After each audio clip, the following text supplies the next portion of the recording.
रामधारी गुप्ता खंड 1 डिक्टेशन संख्या 17 100 शब्द प्रति मिनट स्टार्ट।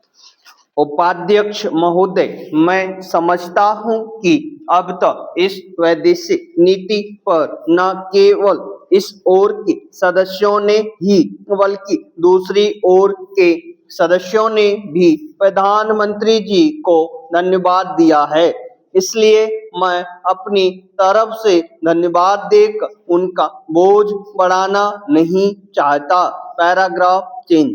इसमें कोई संदेह नहीं कि इस सदन के सभी सदस्य, चाहे वे किसी भी पार्टी के संबंध रखते हों, इस बात से पूरे सहमत हैं कि हमारी विदेश नीति ने संसार में हमारा सिर ऊंचा उठा दिया है। हमने पंचशील के सिद्धांत को संसार के सामने रखा है। यदि हम उसके आधारभूत सिद्धांत पर दृष्टिपात करें तो हमको पता चलता है कि हमने संसार में एक जो सबसे बड़ा काम किया है वह यह है कि हमने तनाव को कम करने का प्रयत्न किया है।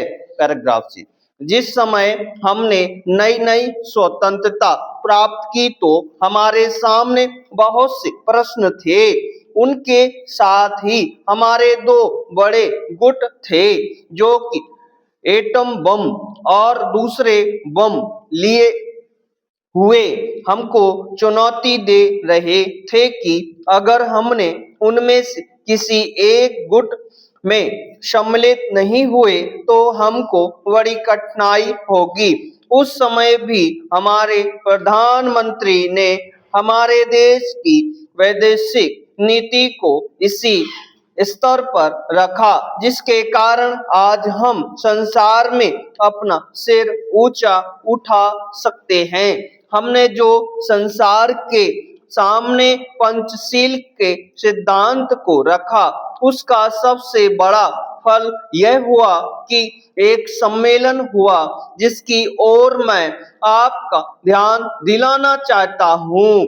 इस सम्मेलन में बड़े उत्साह के साथ संसार के 29 राष्ट्रों ने, जो कि एशिया और अफ्रीका से संबंध रखते थे, यह घोषणा की हम संसार में तनाव कम करना चाहते हैं और साथ ही हम यह चाहते हैं कि संसार में जो विभिन्न सामाजिक और आर्थिक नीतियां हैं वे साथ साथ चल सकें। हमारी वैदेशिक नीति में जो सबसे महत्वपूर्ण चीज है वह है सह अस्तित्व की भावना। उसी भावना के फलस्वरूप हम देखते हैं कि आज कोरिया का युद्ध नहीं हुआ जो कि एक तीसरे विश्व युद्ध के रूप में परिवर्तित हो सकता है।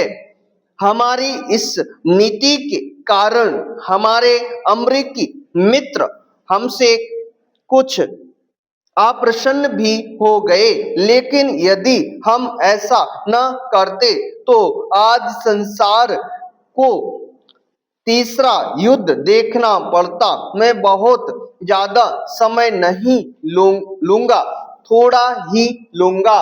Full stop.